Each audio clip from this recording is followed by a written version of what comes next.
If I had $1 every time someone fell in love, but didn't do anything about it, I'd be a rich man. Are you talking about yourself? Yes. Wait, no. Before me, of course. He'd have 1 gold coin.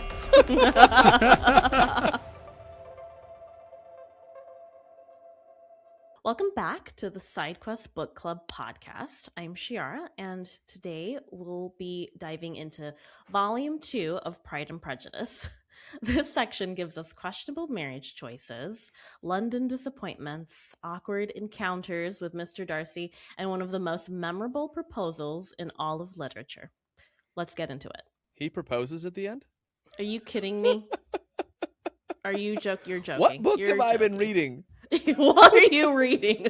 What was that? Pride and Prejudice Zombies edition? Justin. Why did I call you Justin? Oh, John? gosh. Justin! Is that your power move? All right, calm down here, Justin. Jonathan. If the Jane, mother of Pearl. If the Jane Eyre isn't locked in the attic. If the Pride for and the man Prejudice who's got a wife. version that you're reading has Darcy bare-chested and like a stallion behind him, you're reading the wrong freaking book, brother. The wrong version. Yeah. I've wondered when the women were going to come into the book. That's not what I meant by stallion, but okay. That's funny. So let's get into where we ended last episode. We're starting Volume 2. The most significant event starting Volume 2 is Charlotte accepts Mr. Collins. So Mr. Collins has made a proposal to Lizzy.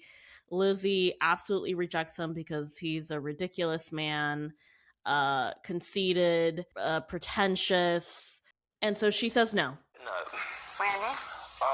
It's a no for me, dog. Charlotte, her very, very good friend who lives in the neighborhood, decides to take this opportunity to get herself a man. Get your bag, okay, Charlotte. because she is. I don't remember if they tell us how old she is, but we know that she's already a spinster. She's in her mid to late 20s, which is considered a spinster, and she's got no money. Yeah, basically, and she's got no prospects. And the clergy's settling like they do.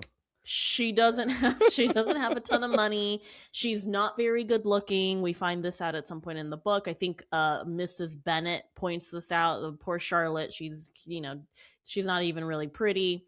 Anyway, so she's got what does it say about Leia, Slava, in the Bible? She had weak eyes.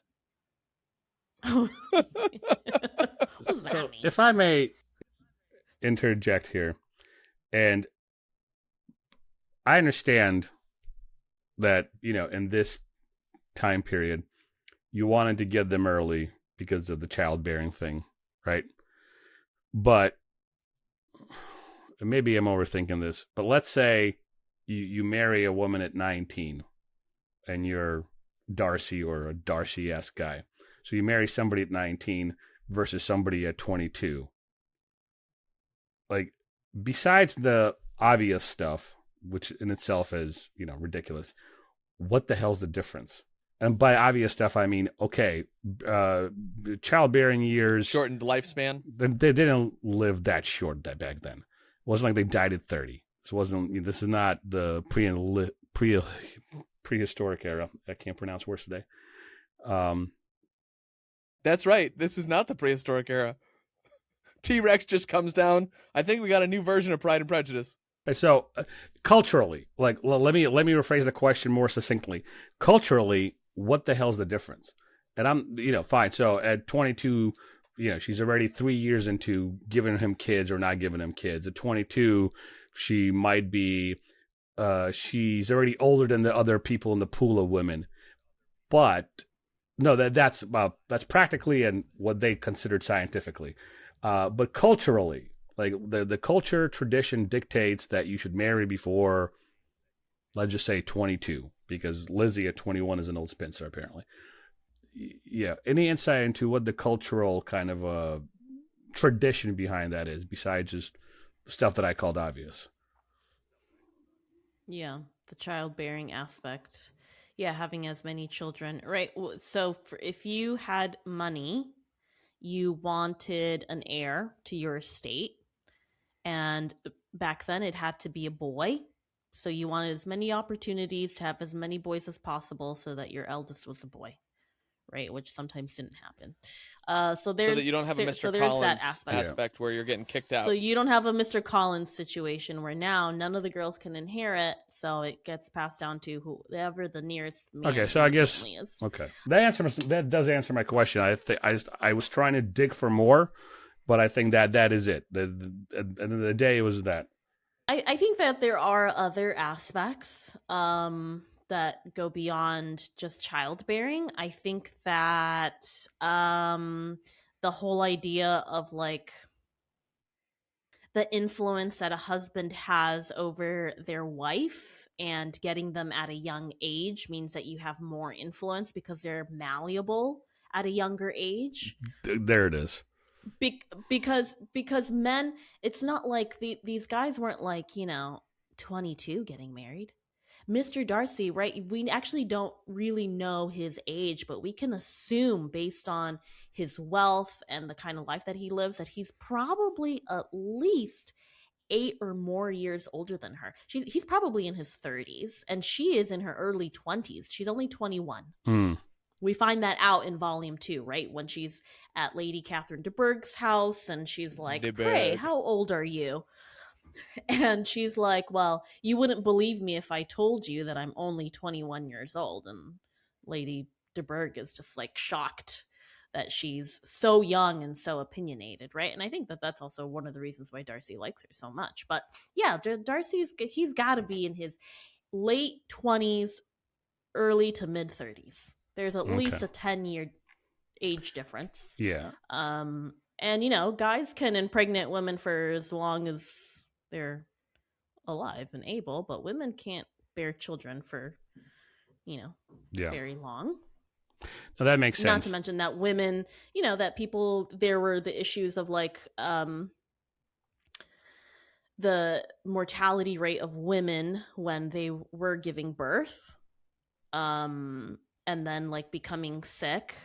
Jane Austen herself succumbs to this. We don't actually know what she died from, but they assume that some sort of cancer, and she died at like, I don't know, 41 or something. Relatively young. Yeah. Not uncommon for the time, but so I think that plays a part in that. And women were like, what do you call that? An arm piece. You wanted the trophy wife, the young and beautiful wife. Eye candy. Eye candy. So I think that was part of the allure as well. Back then it was called visual confections.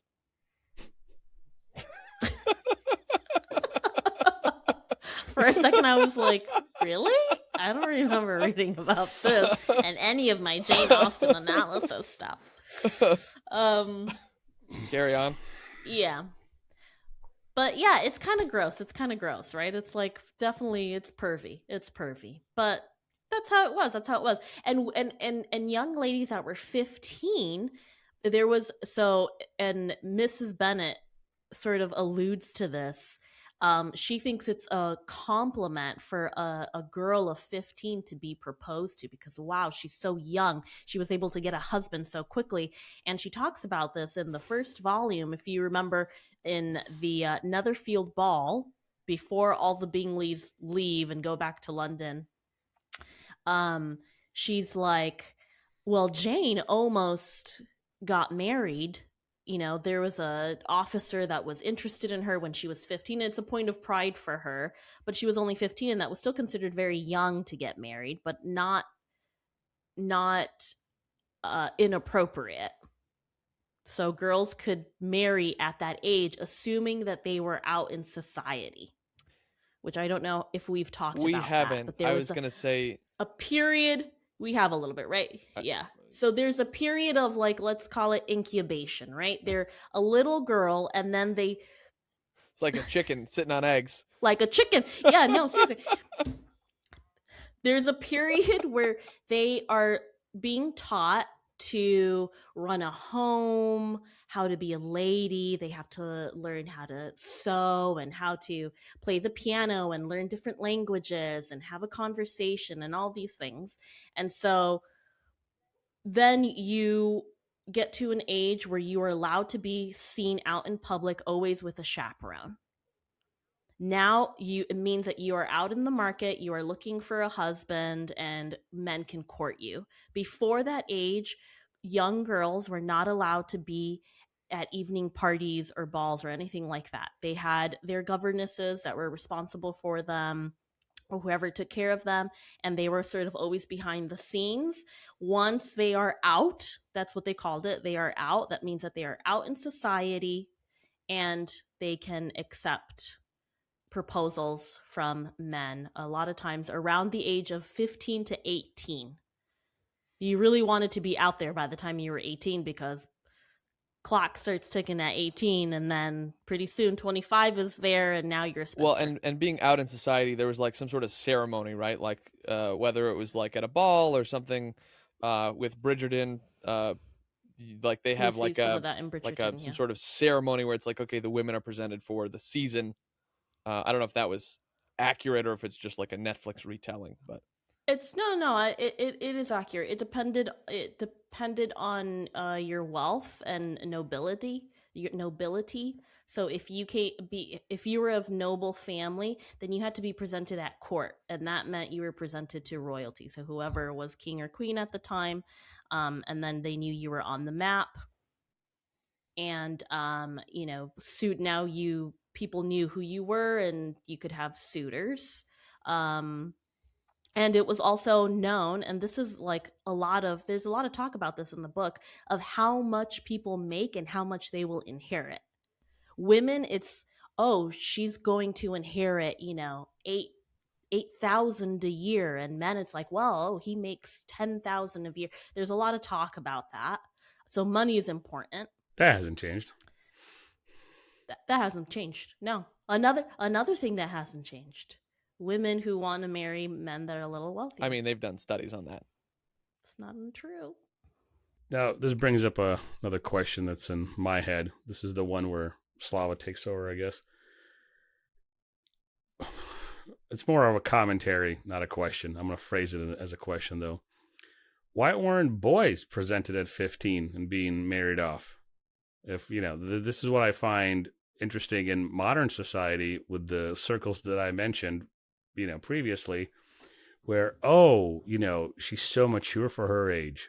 Like you'll have this, 27-year-old youth pastor trying to date his, one of his students, and she's 16, 17, and she's so mature for her age. It's the usual horse shit that you hear.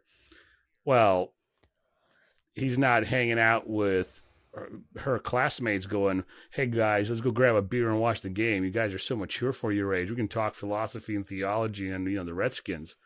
Like, so there seems to be this predatory nature of against women in this shit.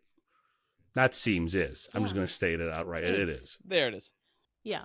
No, absolutely, absolutely. Yeah, I think that the coming of age for boys was different than, especially there were less rules the lower in society you were, because nobody cared. You didn't have money, you weren't of consequence, nobody knew who you were. It didn't matter. You could get married at 15, at 12, whatever. It wasn't important. You were just another poor person. The higher status you are, the more important the decisions you make, right? Because it was all about like marrying for breeding. You wanted to join the best families of England and like create these whatever people super soldiers to inherit. Yeah, basically. And so that was important. And for men, like the age of maturity was different. It looks different because you were also required to take responsibility over whatever the family business was. And you were expected to go to school. So there's, you hear Eton, which is one of the big schools in England that has been around for, over 500 years or something. And that's where all the wealthy guys went. And it was a boarding school, and you went there for several years. And then your father would pass on more and more responsibility until you could finally take over, or until they passed away and then you were completely taking over the state and all the things that entailed. And so it was a different process, and it took a lot longer. So by the time men were ready to marry, a lot of times they were over the age of 25. And they also had a lot more freedoms. They could travel the world. That's another common thing. They would travel for extended amounts of time and then come back, and it was seen as like this prideful thing of like, oh yeah, I've been around the world, I've been to all these places. Women couldn't do that. Right. And They couldn't travel by themselves. my comment was going to be there was more investment in the physical, mental, otherwise, all the things, education and progression in men. Women stay at home, learn how to peel potatoes or command the servants how to peel potatoes and wait to be banged, I guess. That was like the thing. That was it. And that's why I think women leaned into these like social groups where you could sit around and just like gossip because you had nothing better to do, and you had help with your children. If you had money, you had a governess, so you had somebody who was educating your children, and then you had some sort of caretaker who did the rest. You were just like there to be the official mother, but it didn't mean that you had a relationship with your kids necessarily, and that was pretty common. And I suppose it's a way of maintaining some sort of control and power by having access to those circles, those social clubs, and having the information that the other people need to know, or having dirt on somebody. So it's not just, girls being girls. It's some of it is practical, political machinations, like trying to protect yourself. Oh, yeah. Well, and Lady Berg talks about, like, Elizabeth shouldn't travel alone. She will demand that she is traveling with someone, right? And she's like, well, I gotta, my father wants me back, blah, blah, blah. Oh, okay. He's sending a servant. Oh, well, then it's okay, right? So it's like that's addressed clearly in volume 2 here. So let's move on. We've talked about Charlotte and Mr. Collins. They get married. They move away. Jane is super sad because Mr. Bingley is gone. There is now no hope that they will ever meet again. So she gets an invitation to go to London with her uncle and her aunt, the Gardners, who later on play a very important part in bringing Lizzy to Pemberley. And that is in volume 3.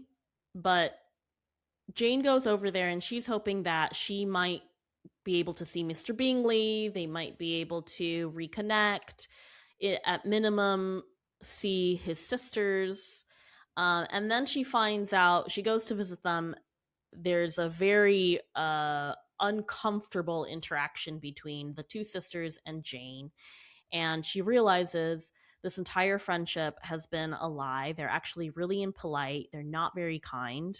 And she's like, I was totally wrong about these women. They treated me with a lot of kindness when they were, in Hertfordshire, and now they don't seem to care about my friendship at all.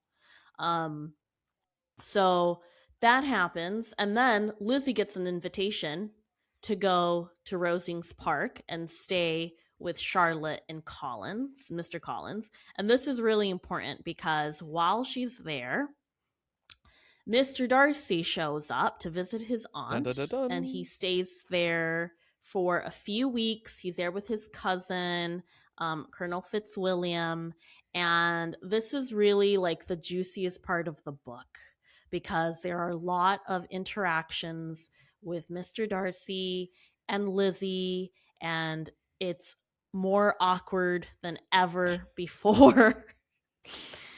He's popping in at the house that she's staying and sits there sometimes in silence, not knowing what to say Just to her. staring And at she's her. like, just staring at her. And she's just like, what's going on? And then he'll ask these like random questions about whether or not she would like to continue living in the neighborhood that she grew up in. And just like, none of this makes any sense. Then she goes on these walks at Rosings because the estate is beautiful and she loves going on walks. We know this. And she keeps bumping into Mr. Darcy. And she even hints at some point, bumping into Mr. Darcy. She keeps hinting that she's, likes to walk alone. And this is her favorite, thinking that, maybe he just like will avoid her, and the opposite happens. Instead, he sees her, and instead of walking the other direction, he joins her, and they just walk in silence. He's a real flirt, huh? He's a real flirt. I love Mr. He Darcy. really knows Mr. what he's Darcy getting so into much. here with his I'm doing well with this gal. This is what I'm doing. He's really trying. He's not doing a good job, but he's really trying. And Lizzy points something out when they first interact at Rosings Park. She's playing the piano. Do you guys remember the part where she's like playing music for them? Mr. Darcy walks up and she's like, "Oh, do you mean to scare me by coming over here, and giving me all this attention?" And he's like, "I couldn't scare you even if I tried," and blah, blah, right? And then she says, "You could interact with people better." And he's like, "Well, I don't have the ability to do that. It's just not a strength that I have." And she says, "Well, maybe you should just practice." Yeah. So then what you realize later on is, oh, he's practicing with her and he's not doing a good job. It's awkward as hell.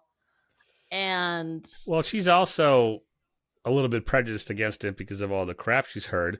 So even though he's trying, a different person, well, not a different person, Elizabeth, without the prejudice or without the gossip that's in her head, probably could have been like, "Oh, okay, he's trying. What do you know? Maybe he's cute." But because she's prejudiced against him, she's like, "Ugh." I imagine she probably didn't do that. But I imagine her being like, "What the hell is this dude doing?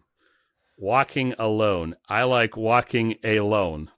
And so. And this is where the women in the Victorian and Gregorian Georgian era. Baroque era. This is the Baroque era. That's a smart joke if you know music. I don't know music, so that doesn't make sense to me. Oh. And I really I have to be honest, okay? I don't like any of the characters in this book. I love this book, but I hate all of them except for Mr. Darcy. That's a shocker. He's the only person. Yes, I know. I haven't talked about that yet. He's the only genuine person in this whole book. He's the only person being 100% himself. Even Lizzy has these airs of like, one of the Bingley sisters alludes to this. Actually, she doesn't allude to it. She straight up says, she's got this like air of like conceited independence. And she's absolutely right. Lizzy has no reason to be as opinionated as she is. The only reason why she can be is because she has parents that didn't smack her every time she shared her opinion. Well, yeah, I mean, we've seen her father. She didn't have a Latin mother, obviously. We've seen her father. He probably won't even stand up to take care of that. So. No, of course not. And well, Lizzy's his favorite, and they're so much alike, and whatever, right? And so she just feels like entitled to having an opinion, and I don't know why, to be quite honest. I have no idea why. Is it possible that it's just Jane Austen just using her as a mouthpiece? Oh, just like of course. A little puppet? Yeah, absolutely. Well, in order to make this character interesting, you have to like love her and sort of hate her at the same time. But she is presenting a really interesting idea that was new back then, and that's that you don't have to marry someone you don't like just because you need money. You can marry for love. That was revolutionary at the time. No women were doing that. How's that working out for people today? Don't answer that question. Slava? Sure. We don't need to talk about that right now. No, I was gonna say I've been married for 20 years, and like we love each other, like we enjoy each other. I even like my wife, which is better than loving her, I think, because you can love some shitty people, but you don't like them. Yeah. I actually like my wife. True. And I'm sure we married for love. Love was there. We found each other attractive. We loved each other. We do love each other. But we have a practical kind of relationship too. It is a partnership, if you will. And it doesn't involve an estate or inheritances. But there's a practicality to it too. Like when we're both in the same industry, we're both in the same kind of path in life. And for her specifically, she was like, well, if you're not in this world that I'm in, I'm not interested. But I was in that world. But she was just making a statement. Like, I wouldn't be marrying you if we weren't in the same world. So there's a practicality to marriage too. Yeah, there's absolutely a practicality to marriage. Yes, I married for practical reasons too. I married for money. Right, babe? Me. I'm the money.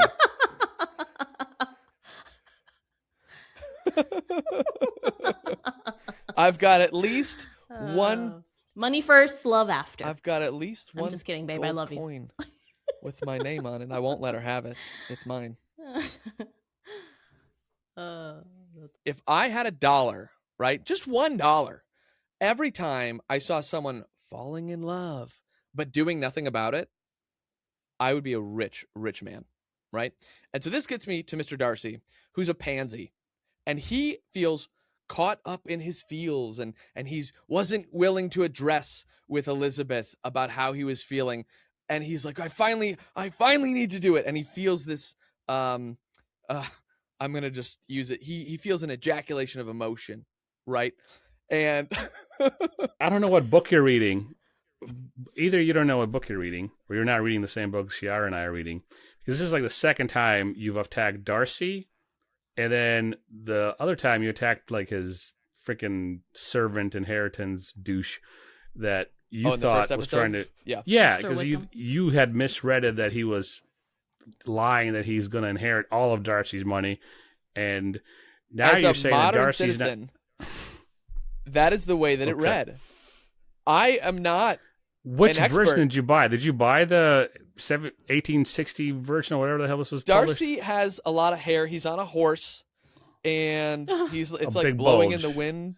Yeah, there's a bulge. Okay. Yeah, that's the wrong one. Yeah. That's the wrong one. So, if you had $1 for every time Darcy does what in this book? Falls in love. No, if I had $1 every time someone fell in love, but didn't do anything about it, I'd be a rich man. That's what I said. Are you talking about yourself? Yes. Babe? Wait, no. Before me, of course. Yeah, he would have one gold coin. Well, listen, like Darcy. Okay, so we have to set this up. I get what you're saying, Jonathan, but first of all, in world, Darcy doesn't care. He's rich, he's hot, and he's ambivalent about certain things. The social norms that everybody seems to adhere to, he's like, kill me. The Elon Musk of his times. Yeah, you have him being a little bit awkward, just as we just discussed. So he's not sitting around pining for Elizabeth. He eventually decides he likes her, and then he pursues her, and he's awkward about it. But he's not cowardly and just pining in a corner. So being awkward and forceful, for lack of a better term, awkward and prudent, is different than being rich, kind of ambivalent, and then, but I secretly love her. That's not what he's doing. No. Yeah. And he he doesn't need to try that hard if he doesn't want to. Right. He could have the attention of any woman. It's clear in the intro that he doesn't have to try hard at all. He doesn't have to try very hard. He's got money. He's good looking. Miss Bingley is obviously interested in him, would love to marry Mr. Darcy, and he would barely have to propose, and she would jump at the opportunity. She's going for his coin purse. But Lizzy makes him work hard. She's like, you all actually don't know how to interact with people. You need to practice. And he's like, oh, okay, so I'm going to practice on you, and then I'm going to ask you to marry me. After probably like 4 walks, so we've gone on 4 walks together, so I think it's about time. Yeah, I think it's time. Really serious, and time for a DTR. You have my babies. Courtships were short back then. They were short because you can get scurvy by the afternoon. You have to. You could die by sunset. No, they were short back then. You didn't have months and months to date. It was, and I think that there's somewhere in the book where maybe even Charlotte says something to the effect of it's better to have the shortest courtship possible, so you know as little she did say that little about she your did. right as little as about the person that you're marrying, and you just like go for it. Yeah, she said something really, like she said something like that, right? You want to know as little about their flaws as possible. Yeah, there it is. And I was like, yes. That's a real okay. All right, Charlotte, you're just trying to get hitched. She's a very practical lady. She's cool. A very practical lady. Yeah. She didn't give him an ultimatum, but it was pretty close. Ultimatum, I hardly knew. So let's talk about Darcy's proposal. So good. So this last portion of the second volume is just wonderful, right? If you're reading this for the first time, and I am, you don't see this coming. Although Charlotte does say to Lizzy on multiple occasions, he must be in love with you because he's acting so odd and he's like seeking you out. And she's like, no, that's not possible. But he proposes, and the proposal is interesting. Yes, he confesses his love for her, but he's also like, against all reasoning, I have come to the conclusion that I love you, even though you are inferior by birth. He did say that. I liked that part. Your family is a mess. You don't have money, but I still love you, so I've got to have you. And she's just like, that's not a proposal. So, but it is fulfillment of the first line. Yeah. Pull out the first line again. Yeah. That's true. That's a good point. Simple writing. I feel like we've overcomplicated it in today's authorship. Confused you at least twice. Okay. When I want your opinion, I'll unmute your mic, okay? Cool. Yeah. Let's see. Jane says, it is a truth universally acknowledged that a single man in possession of a good fortune must be in want of a wife. And you know what happened to Mr. Darcy? He didn't know he had feelings before he met Elizabeth. He was just bored with everyone, probably. Well, it's I'm trying tough to find be his rich. Proposal. And he needed a little brat to wake him up. All right. Because Lizzy's a brat. She is. So what chapter is this proposal in? It's like 33? There's no such thing. What are you talking about? There's no such thing as 33. Let's see. So it's like a 60 chapter book. No, it's not the way it's broken up in the book. You're looking at the Audible chapters. Yeah, the Audible chapters are different. Yeah. Still could be 33.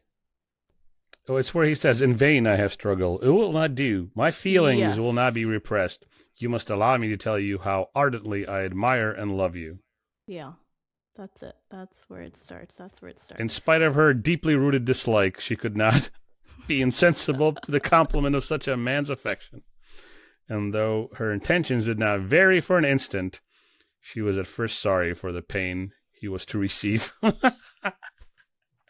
She knew from the moment that he opened his mouth. She's like, nope, this isn't happening. Yep. Well, remember, what we haven't talked about is that his cousin, Colonel Fitzwilliam, shares with her the extent of his involvement in separating her sister Jane and Mr. Bingley and preventing them from getting married. Yes. And so now she's riled up. She's pissed because she's like, I knew. She was already suspicious, but now she knows that he's the reason why Mr. Bingley did not propose to Jane. And here's the thing, like, do we agree? What do you guys think about this? So Mr. Darcy has observed Jane's behavior towards Mr. Bingley. He has seen the behavior of her family. He knows that she doesn't have money, although she's very beautiful and she's got great manners and she's a sensible person, but her family is really what's preventing her from being able to marry into a good family. And Mr. Bingley is absolutely in love with her, but he says, look, I don't see any indicators that she's really that into you. So there's a good chance you might be rejected if you propose. And then on top of that, her family's crazy and she's poor. So what do you really have here? And he convinces potential. That's what he's got here. Potential. And we know. Yeah, some people might call it We potential. know that we always date and marry potential. Right, folks? Say it for me in the back. Right, folks? All right. That's a conversation for another day. Yeah, so what do you guys think? Like, did he do right by his friend? Do you think that he really thought Jane wasn't interested? Or was he just like, no, dude, don't go here. This family's insane. You don't want to marry into this. It's both. It's obvious. It's obvious that the family's poor and like all of those girls are unruly because of their mother and their father's lack of discipline. Okay? Yeah. That's an including yes, Lizzy. all of them. That's a fact. So that is like just an objective observation from like society looking in. Secondarily, Elizabeth's I guess I can call it affections and it being lack thereof, right? Her affections being a negative, not a positive affection, right? Because I don't know what other word to use. Is also outside looking in like, hey man, women don't act like this in society if they like you. That's how she's acting. Therefore, conclusion is this. So that's why I think it's both. Yeah.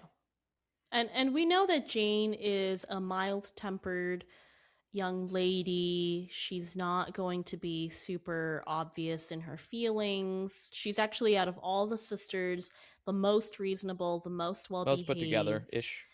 The most put together. And yeah, so I don't know, is there a possibility? Did he really think that maybe she wasn't interested? I think that he was playing dumb. I think that he was just like, this family is not an appropriate connection for you to have as a man in your, with your status. And even though Jane is a great girl, like, do you really want to marry into this? Because the reality is most women, even if they hadn't liked Mr. Bingley, they would have said yes to a proposal. They wouldn't have turned him down because he was good looking, he was charming, and he had money. The same thing. Always the same thing. I found another quote that I sincerely enjoyed. I have never desired your good opinion, and you have certainly bestowed it most unwillingly. That wasn't directed at you. I know the segue is awkward, but that I just, as you were talking, I'm like, I even have it highlighted in my Kindle. Here's another one from our indie author, Jane Austen. It's just a killer. Indie author, yes. She was ruthless. Yeah. She's mean. She's mean to him. And he even says to her, like, why are you rejecting me this way with such little consideration? He's shocked. He's surprised. Right. She writes in that piece, he like doesn't even know how to physically compose himself. He's so, shocked. He's like, by but I'm hot response. and look at my steed. I'm like, well, I can't. Check out this steed in that bulge. Check out this coin and purse. Then she's like, these are the reasons why I'm not going to marry you. You destroyed my sister's life. You destroyed Wickham's life. You're out, Buster. But that's the thing is like Jane gives us details of like his countenance changes. He's like, oh, and this is my point that I made earlier about like Jane needs to quit the gossip, or not Jane. Elizabeth needs to quit the gossip. She doesn't have all the stories. She falls into the trap. Yeah, and so his countenance shifts when he goes, oh, those are your reasons? Okay, and he doesn't address it. He just goes, mm-hmm, and then he goes and puts in the work. We, as the kids say, we let him cook, right? We let him cook. He wrote 2 full parchment papers. 2. Or was it 3? 2? 3? I don't know. I don't 2 remember. or 3. It was full parchment papers. He went into detail and he disclosed information that would have been highly personal, that you would not want to share with just any person, because it could have destroyed the reputation of his family if she decided to be more mean-spirited and share some of that information about his sister and Wickham and all the things that occurred there. She almost eloped with this guy. I mean, It's bad. And he defends himself, and I'm glad that he defends himself and doesn't just take it and then just disappear. Well, he gets cold, right? He goes away, he gets cold, he defends himself articulately, not in the heat of the moment, which was better. That was a good decision. And defends his decision to also separate Mr. Bingley and Jane, and he is not apologetic for that. He says that in the letter. He's like, I will not apologize for this because I believe that I did this in service to a friend. Right. And so this is an interesting thing that Jane Austen presents us with, is like, just because we have the narrative from the, Elizabeth's point of view, Jane's point of view, and we want to root for them because they're the main characters, right? Like, she goes, sometimes society doesn't view you that way because you're not that way. And like, it's a subtle undertone, but it's there. Yeah. So let's all take note that the way that you're perceived outside, there could be some pride and some prejudice there. And the way you perceive others, you could be it's only Mrs. true. Bennett. And the way you perceive others is only the truth. There's no bias. That's what Slava always tells me. My opinions of you are unbiased. Yeah. And I am sorry to have occasionally caused you pain, Jonathan, with my correct opinions. That's a paraphrased Lizzy quote. Yes. Well, I'll take it out on you later, I suppose. On my trusty Steed. Don't touch my coin purse. Thought I was the only one reading that book. It's on your screen. My coin purse? Shiara, please help us.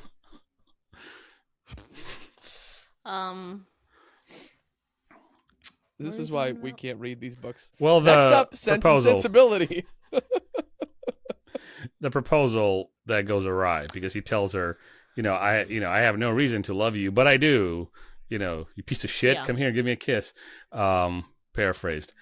But and then she was like, nope. And then we went a little bit on a few side quests after that. So wherever you want to take us next is great. Yeah. So we've got the letter. He has fully defended himself, gives all the details. And we already kind of have a hint before she even goes to Rosings Park that there's something up with Mr. Wickham, because he's giving Lizzy all kinds of attention at first, and you think, oh, this is going to bloom into something, and then all of a sudden it just stops.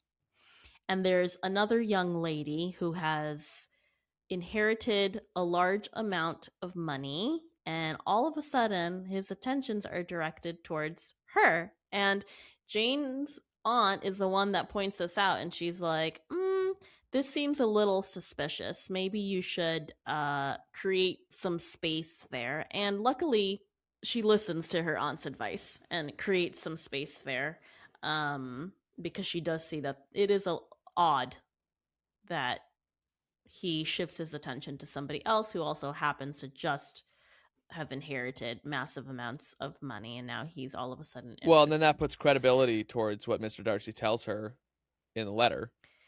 Right? Yes. Where it's like she's putting it together. Yeah, she doesn't need extra evidence. It's like, oh, he's acting on that currently anyway. Exactly. Then at the end of the letter, he addresses the issue with her family. And that is especially hard for Lizzy because she has to face the truth here that her family is a hot mess. And there's some shame there for her because she realizes that it's actually true that her dad doesn't know how to run this home with a bunch of women, and her mom is just always gossiping, and the girls are always wild and flirting with boys, and total chaos. And maybe we're not the main characters of this story. Elizabeth? Yeah, that's a hard pill for her to swallow. Towards the end of volume 2, she makes it home. She meets up with Jane. She tells Jane only part of the story. She shares with her that Mr. Darcy proposed to her, but doesn't tell her about the whole thing that went down with Mr. Bingley. Nor should she. Nor should she. She's trying to be sensitive. She knows that Jane is like still in love with this guy. There's no closure there, and so she just decides not to bring it up. Meanwhile, one of her youngest sisters has been invited to go to Brighton and be the company of another young lady who's married. And Jane is super concerned because she's like, I've already read about how people perceive our family. Lydia is part of the problem, this younger sister who's constantly flirting with, these whoever's around. And she's like, if she is allowed to be outside of our protection, she's going to act like some wild child and embarrass all of us. And she's already trying to make that not happen, right? She talks to her dad and she's like, listen, you can't let her go. And he's like, well, maybe she just needs an opportunity to be out in the world and make her mistakes. And so he lets her go to Brighton. Which is also just evidence of how he, as a father, decides to deal with this household full of women. Totally unengaged. He doesn't care. Very hippie vibes. Free love, man. Very free. Just let her live, dude. Bruh.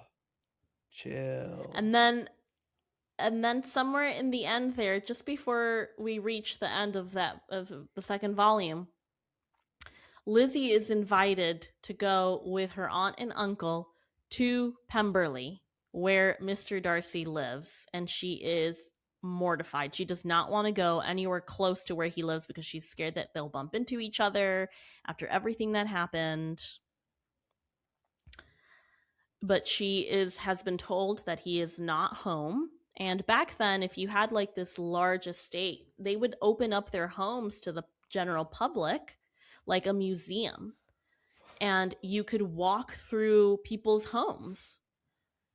And that was just like a thing that you can do. And because the property was large, they would have these incredible gardens and just all kinds of stuff. So kind of like when we were in Portugal? Yes. You could just walk through people's front backyards into their homes as long as they weren't home, right? And so her aunt says, hey, this is the area that I grew up in. Let's go visit Pemberley because it's just so beautiful. Lizzy, you're going to love it. And she's just thinking, like, this sounds like a really bad idea. But she, I think, is so curious to see how he lives because she knows that she was close to becoming mistress of Pemberley, which would have been a huge deal. And she's like, okay, well, maybe I'm a little bit curious. Curiosity killed the cat. We'll find out in volume 3. Yeah. Whether or not they get together in the end. All the people who Mr. Darcy dies at sea.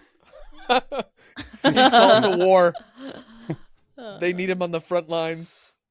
All right. Well, as we wind down here, I just have one. It's for the Bridgerton fans. And I'm going to catch some heat for this, right? So Bridgerton is ruining period piece storytelling. All it does is it takes something that should have been excellent and throws a bunch of out-of-context sex into the mix, and it's hailed as a new classic. And this is Bullock's. So what we should do instead is fit the narrative of the period and make it scandalous for the time, like Jane Austen does in Pride and Prejudice, instead of just throwing, oh, we're gonna bang. Woo! I'm so peeved about this. I've lost my voice. All right. Well, that's an opinion, Jonathan. Thanks for sharing. You're welcome. There's more where that came from. Great. Well, save it for next week. So that concludes this portion of our chat about Pride and Prejudice. Join us next week. We'll have a guest with us, a good friend of ours who also is a Jane Austen freak. And I'm gonna tell her you said that. I'm sure she would agree with me. So join us next week, and we're gonna finish up Pride and Prejudice. Yep, and it's the last episode of season 5, so come on by before you won't hear from us for ever. No, we're coming back for season 6. The sweet by and by. Yeah, season 6 is going to be exciting. We got more indie authors. We got more books that are becoming movies. We have a couple series that I've wanted to wrap up.